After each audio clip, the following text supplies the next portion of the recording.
Welcome to QueAquatics and Exotics. My name's Susie, and today we're going to be talking about the bearded dragon and 10 essential items you need to get your bearded dragon set up and ready to go. Let's get started. So come along with me, it's Susie Q. First thing you're going to need is an enclosure, a tank, a terrarium. Whether you build it, whether you buy it, whether it's made of glass or PVC or wood, you're going to need a home for your bearded dragon. I would suggest if you just got a baby beardy, you would get a 36 by 18 by 18 enclosure. In the aquarium hobby, we call that a 40-gallon breeder. As a terrarium, you can get it as a 40-gallon terrarium. They've got them with where the front opens, that's glass, or the front is glass. But that's the bare minimum you're going to want to get, even if you got a little bitty baby. You don't want to have to go and buy a couple different aquariums, like a 10-gallon and a 20-gallon long. Just get the 40-gallon breeder. That should be good, but keep in mind, bigger is always better. If you can make an enclosure or have access to an enclosure that's larger, that's perfect. You just want to make sure the top of the enclosure is not glass, because you're going to want to put your lights on top and shine it through. And when you put a UVB light on top of a glass, the UVB rays don't go through. So you want to make sure the top is like a metal mesh screen. So yeah, and if you have a glass enclosure, you just want to make sure it's not reflective on the inside. And there's so many different ways you can fix that. You can put tile up on the walls, put something on the outside like an aquarium backdrop, but the reflectivity is still there with that. What I do on many of my enclosures is I smear brown silicone all over the glass and then put coconut coir and smear that on, and it sticks to the silicone as it dries. It's still kind of translucent, you can see through it, but it's not reflective any longer. And that works for me because I like the naturalistic look. But if you're going to put up like a bricks, or if you wanted to use like a cement paint and then seal it, there's so many different ways. Just try not to get any of glass. Try to make it so that they don't see themselves, because they can stress themselves out very easily. When they see themselves, they don't always know it's them. They could think they're about to get lucky, or that it's somebody that they should be afraid of. So if you see your bearded dragon waving at his reflection, it's not cute and it's not funny. Well, it might be cute, but it's not funny. That's actually stressing them out. Yes. Oh, and don't put your enclosure in front of a window thinking it's getting sunlight. That sunlight is not going to go through windows. It's not going to go through the sunlight wall. The UVB rays won't go through the glass. So, and your tank could heat up way too fast. So that's the enclosure. I also like to put tile on the floor. It helps grind down their nails a little bit. Easy to clean. I don't grout it. Butt them up against each other, and it's just so easy to clean. And if you use like the reptile carpet, like if you got one of those kits and you use a reptile carpet, that's fine. Make sure you have two, because you're going to be taking it out and cleaning it all the time. To get started, you want that footprint of a tank, minimum 36 by 18 by 18. Bigger is better. Screen top, tile floor. Make sure there's nothing reflective going on the inside of the tank. So that's their enclosure. Let's talk about the UVB light. UVB light is very, very important. It's not just an incandescent light bulb. The UVB bulb has the UVB rays which are needed to make the vitamin D to help the bearded dragon absorb the calcium. And the UVB bulbs don't last forever. They might still be shining, but it doesn't mean they have any UVB quality left. So if you're in these parts and getting a UVB, you want to get a 10.0, or if you're in other countries, you're going to want to get a 12%. I would recommend the ReptiSun UVB 10.0 or the Arcadia 12%.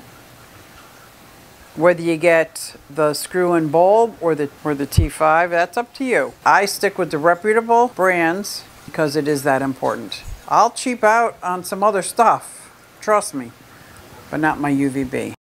You can also get a mercury vapor bulb. That's an all-in-one. It's got both the UVB and their basking all in one. The reason I do like the T5, the long bulbs, is because no matter whether he's in the hot area or the cool area, he's getting UVB anywhere he goes.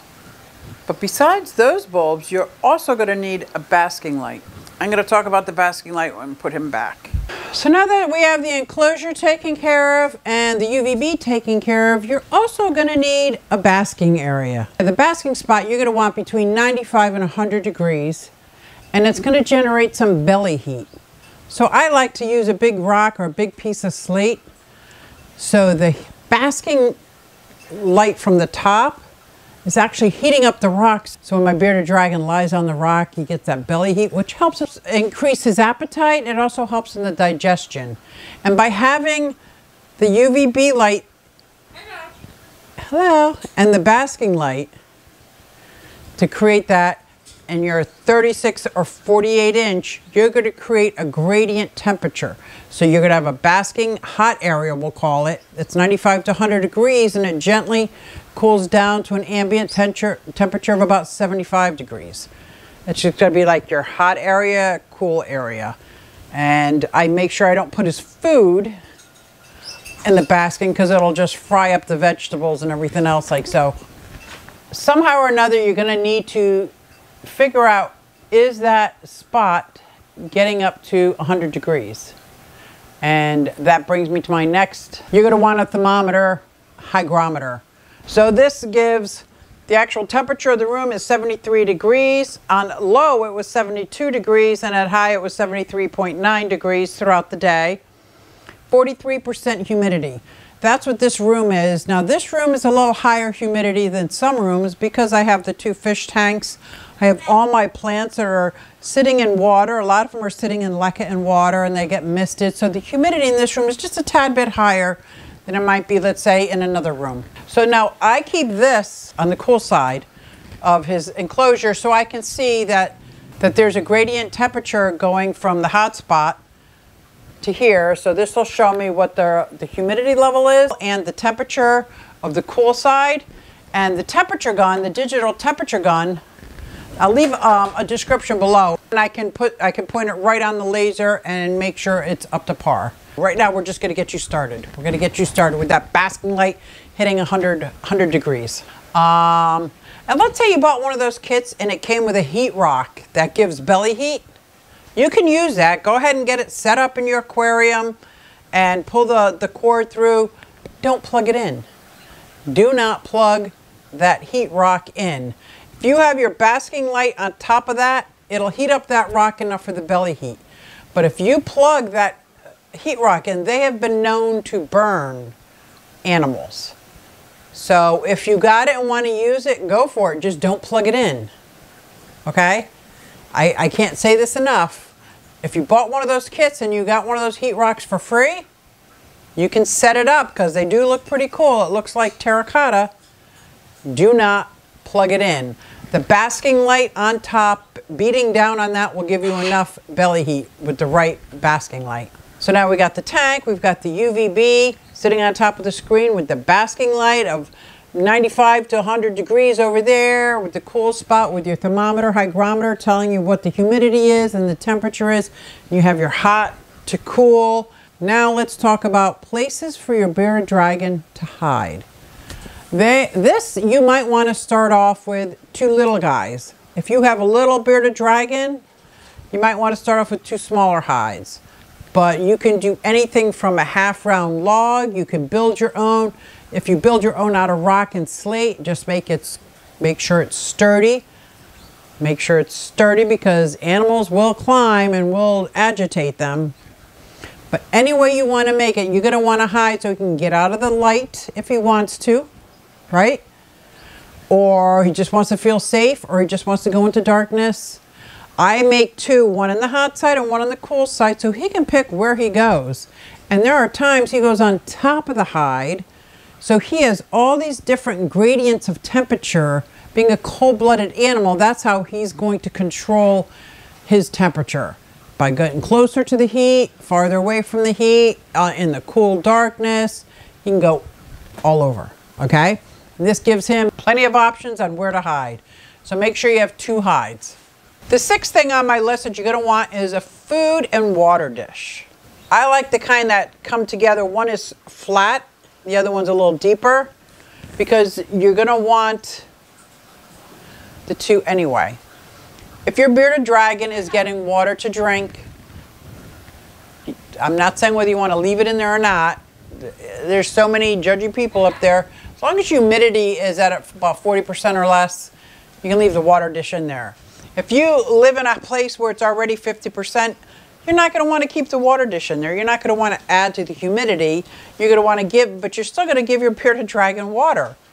And when he's done, you're going to remove it. I like to put water on the lettuce. I wash off his leafy greens or the dandelion leaves, and he gets some water that way. Plus we get our soakings. But as far as, you're going to want a food and water dish. And it's going to help keep your tank clean. And you're going to be able to monitor if he's eating, if he likes certain foods and not certain foods. Let's talk about the foods for a little bit. So let's start with the vegetables. Leafy greens and vegetables of your bearded dragon. You are going to give your bearded dragon vegetables and leafy greens from the time they come into your home until the time they pass. Throughout the whole bearded life, you're going to offer them. But it's their appetite for these greens and these vegetables is going to change drastically. As a baby, they're going to be more insectivores, like 5 times a day, crazy, and they're not going to want anything to do with vegetables. But you're still going to offer them the vegetables. I like to dice it up and mix it in with my insects. And I'll get into that with the insects. I like to gut load my insects with the vegetables also, but I'm always offering them. The greens that I like, okay, I keep them in categories. Here's my staple greens that I can give to them, that I can count on them. There's the collard greens, there's the dandelion green, the mustard greens, the endive, watercress, turnip greens. Those are the staple greens. And I also have a little chart that I'll leave below as well. That all the time. There are some greens that you kind of want to stay away from because you might think, well, they're dark and they're leafy and they're easy to find. But some greens actually bind up the calcium and take it out. Yeah, like beet greens and spinach, they're high in oxalates. All that does is that binds the calcium and actually takes calcium away from the bearded dragon as opposed to the D3 helping to absorb the calcium. So you want to stay away from those. Those staple greens and vegetables: acorn squash, green beans, butternut squash, oh my gosh, the yellow squash, the sweet potatoes. Those staple greens and vegetables, I make just a variety, but you're going to want to make sure that you have those staples I talked about. The leafy greens, the vegetables, and the fruits. But it's such a small amount when they're babies. Compared to where you saw Sheila, she was an old lady, she's about 10 years old. She eats vegetables every day. Every day she eats more vegetables than she does insects now. So her life has morphed, and your bearded dragon's appetite is going to change from the time that they're baby, juveniles, adolescent. Now, as far as protein goes, I offer my bearded dragon protein insects from the time I got them in the house to the time they pass away, their whole life. It's just the amount of how much they eat of the insects has changed drastically. As babies, they eat so much more insects than they do as my older bearded dragons. And some of the insects that I use, dubia roaches. They don't smell. They're easy to gut load. And if I didn't explain it before, gut loading is feeding my insects the same foods that I want my bearded dragon to eat. So I'm going to feed my insects a salad every day. I am going to give them the carrots, the leaves, the leafy greens every day so that their belly is filled with all those vitamins. So when my bearded dragon eats that insect, they're getting those nutrients as well. I will go with the main ones are the crickets, the dubia roaches, and the hornworms. I like at least once a week. My bearded dragons love them. You can get them as little babies. They look like inchworms, but let me tell you, within days, they get to be big and fat.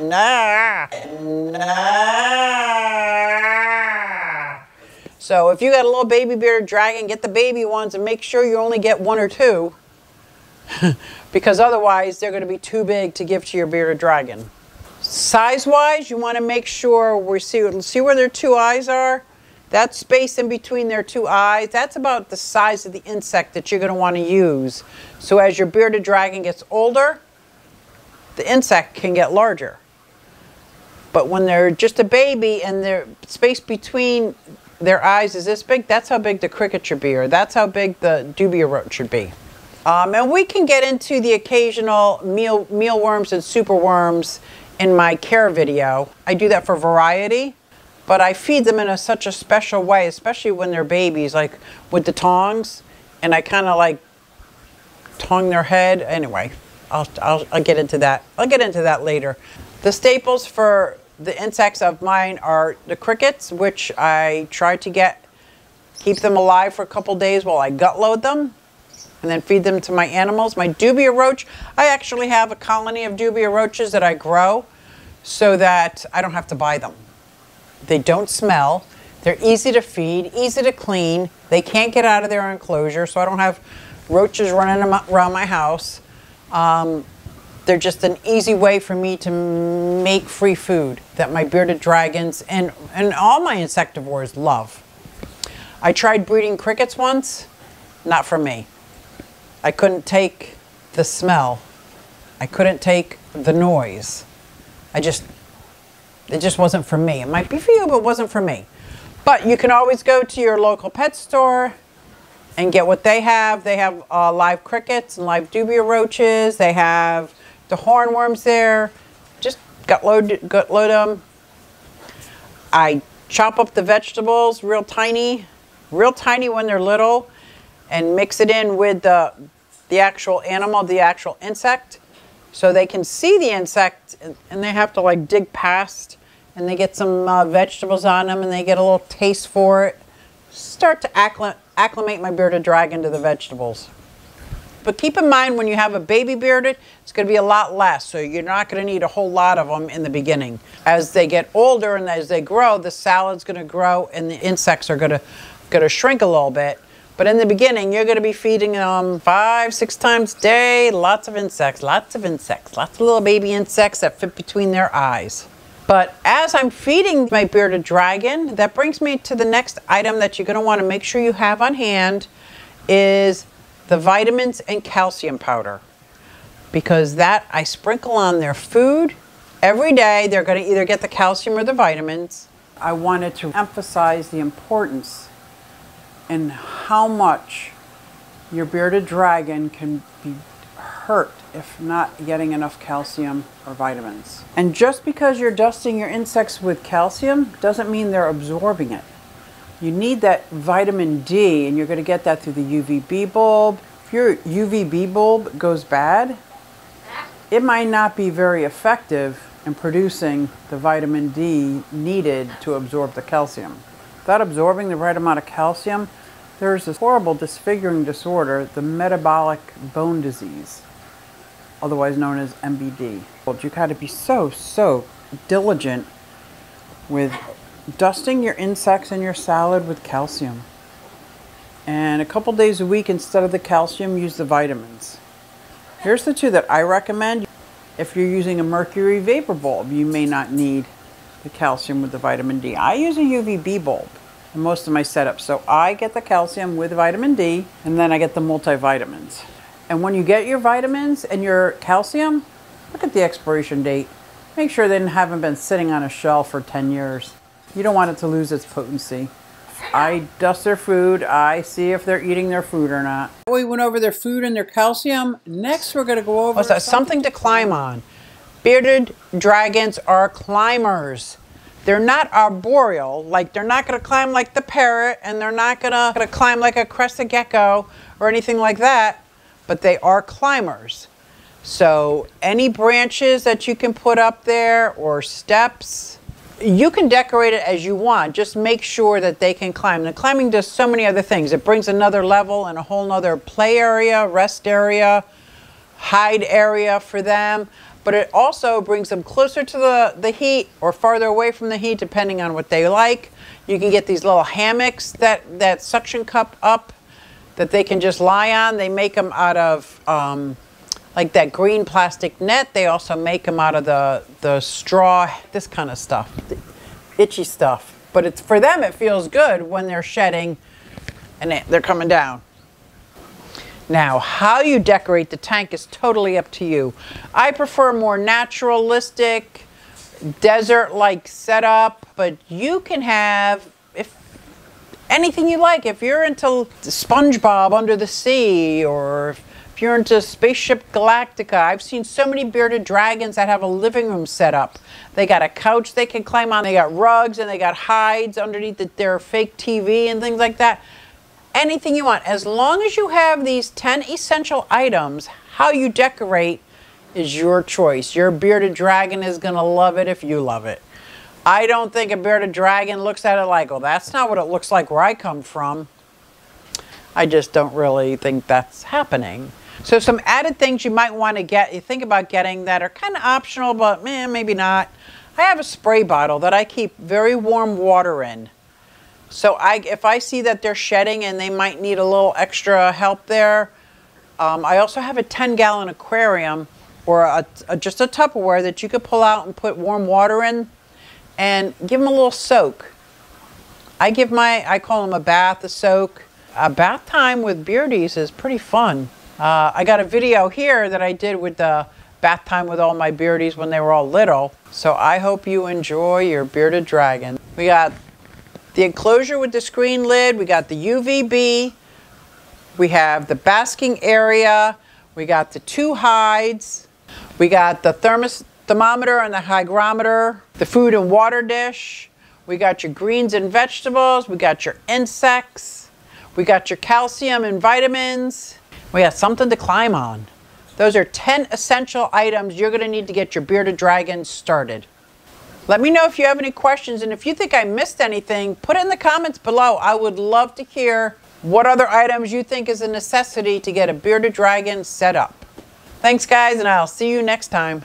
Hey, everybody, it's Susie Q. Hey, everybody, it's Susie Q. Nah, hey, everybody, it's Susie Q. So come along with me.